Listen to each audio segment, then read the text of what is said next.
This is Rudkowski of WeAreChange.org here in beautiful Sedona, Arizona, to talk about Donald Trump. Yes, the reason we're doing that is because everyone in the mainstream media has been talking about the divide Donald Trump has caused within the Republican Party, but no one has really talked about the divide between the anti-establishment, where we have strong sides going against each other. We have people like Alex Jones, Walter Blake, Lew Rockwell, Stefan Molyneux, all putting their weight behind Donald Trump. And then we have people like Ron Paul, Jeffrey Tucker, and of course these two individuals, Adam Kokesh of thefreedomline.com and Derrick Broze of the Conscious Resistance, who are saying, no, Trump is not the answer. But I wanted to talk to you guys specifically about the fact what contributed to this kind of divide of the anti-establishment with these two major parties going against each other right now. I don't think this caused the divide. What it's done is reveal a divide. But first, if you're watching this right now, like, you really shouldn't even be watching this. Like, go to something useful. Like, we're talking about Donald Trump in the woods. Like, it's beautiful here. I don't want to be doing this. You, like, go read my book, read his book. You know, go watch some of Luke's other videos that are about, like, important things, about how to live more free and be a more beautiful person. And maybe we'll get to come back to that here. But what it's revealed, I will, because Luke's a good friend of mine. I owe Luke a lot. So I'm going to answer your question because you asked me to. So if you're still watching and care to see this insight that we can get from looking at Donald Trump, it's that there are a lot of people in the movement, and the problem is in how we define that. And, you know, I like to think of the broadest possible terms of the movement of humanity towards a voluntary society, evolving towards an ethical society. And if you say, well, it's these people, or it's these people, or the people who think like me on this, or agree with me on this, then yeah, you're going to be disappointed because there's only one person who agrees with you on absolutely everything. And expecting people to be on the same page and share your values when you define them very specifically is not realistic. So we've seen that there are a lot of people who, when we talk about voluntarism specifically, we're never really on the same page. This from the man who's running for president in 2020, by the way, Adam Kokesh. We're going to get into that in a whole different video. But what I wanted to talk about is, what do you say to the people? Obviously, you guys are in that one particular camp that says don't vote for Trump. What do you say to people who are like, well, he said Bush knew about 9/11. He will audit the Federal Reserve. He's pissing off the Koch brothers. He's destroying the Republican Party. Why wouldn't you support Donald Trump if he is anti-establishment? I think that for me, that's probably been the most disturbing thing to see in this campaign, is that people are actually talking about Donald Trump like he is anti-establishment. When you can, see years and years of history of him and speaking, supporting Democrats, supporting all kinds of sides, basically being a businessman, being willing to say whatever it takes to get his deals made, and being a politician, even though he has no career being a politician. I also think it's disturbing that so many activists out there who are awake to the New World Order or just the state and have, talked about a lot of real topics over the last 5 or 6 years and been awake during the Obama age, the two terms of Obama, now all of a sudden believe the narrative that the mainstream media is feeding. Like, the mainstream media says that Donald Trump's this bad thing, and everybody, Alex Jones and other people are getting behind saying, this is why we need to support him. Here's the evidence. They hate him. The media hates him. That's why they're giving him so much coverage. Yeah. But then you can see that Trump gets coverage more than anybody else out there. And, for those who would then say, well, then who should we vote for? The other side is Hillary or Bernie, or, there's no other candidate. I would say that, be principled. If that means not voting or voting for a third party, do that. But you don't have to think that your only option is Trump or Hillary. And even if, let's assume that Trump is being ignored by the media and they don't like him, right? Even beyond that, his message sucks. There's no principles to it. He's all over the place. He would increase and create a bigger police state. He's an authoritarian overall, despite, any sort of speaking out against the establishment that he may seem to be. I think is all a charade. And I want to give him to be a little more charitable, because Trump is a human being.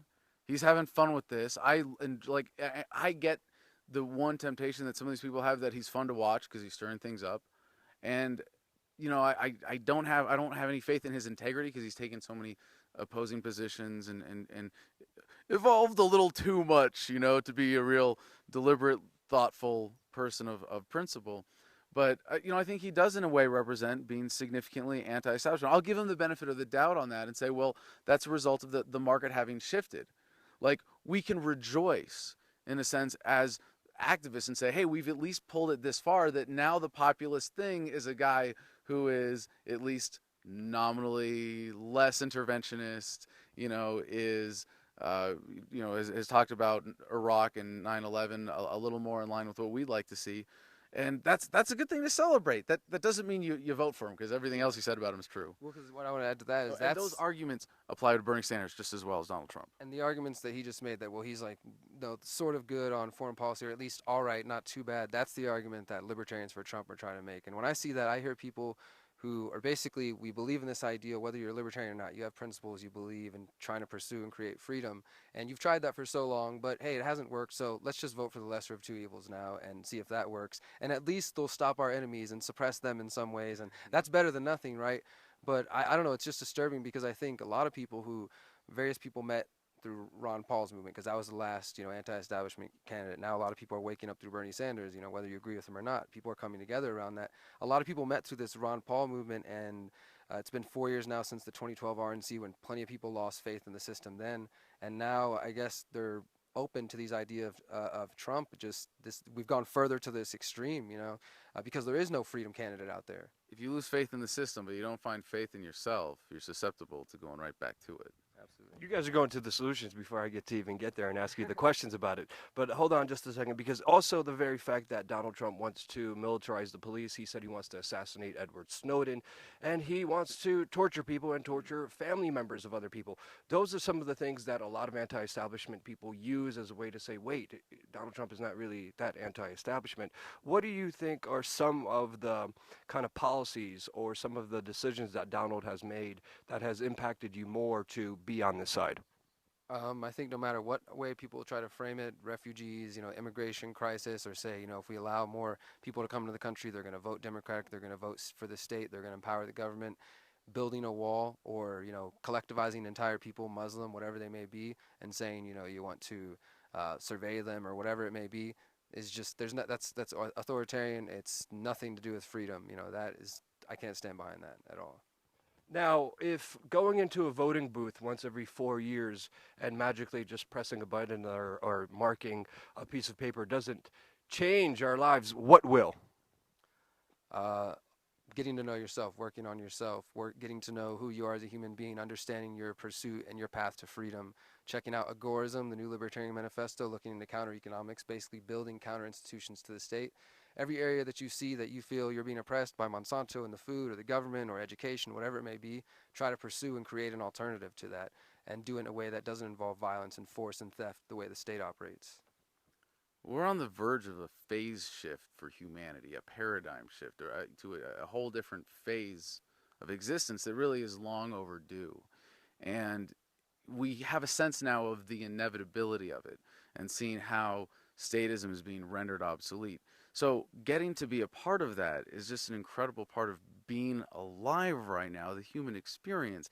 And the people in power, however you want to define them, the beneficiaries of statism, are getting their last licks in, and they know it's just a matter of time. And the worst thing they can do to delay us is make us feel like we're alone, or we should be ashamed of what we believe in, or we got to go into politics and argue with people. And it's not about arguing with people. It's about showing a beautiful vision for humanity to move forward. It's about sharing what makes our lives better, how we live more free. And this is a beautiful part of what Derrick does with his message. And when I see all the different ways, people who think this is the answer, this is the answer, this is the answer, there's one thing that it comes down to, and I'm not anti-political. I think that at some point, politics is a very important part of the how we dismantle the institutions. But that's secondary, a distant secondary priority to the paradigm shift, to changing how people think. And that happens when we get over that fear that they've inundated us with, that they've really conditioned us to have, that makes us feel like we have to be ashamed of what we believe in and what we see. And just as people who are dreamers, who look forward to a better world and want to be a part of that, they want you to say, no, accept the way it is because it's benefiting me right now. Mm-hmm. And no matter what you see as the how, whether it's straight up, we're bleeding the system, we're checking out, we're opting out, we're raising awareness, we're making it so they can't get away with anything, or we're voting to dismantle the institutions from the top down, which is what I see as the most important part of the how. there's no way around the fact that to make our visions real, we have to involve other people in them. We have to share them. We have to share them with passion and with love, and get other people on board in those visions. And we can't give into that fear. Yeah. And ultimately, a lot of fear is dividing and conquering all of us, making us forget that the true answer is within ourselves. Adam, Derrick, thank you guys so much. Check out thefreedomline.com and The Conscious Revolution. The links will be in the description below. Let me know what you guys think. Are you guys pro Team Trump or pro anti-establishment? Let me know in the comments section below. And of course, don't forget to subscribe. We're going to have a lot more information coming here your way on youtube.com/WeAreChange.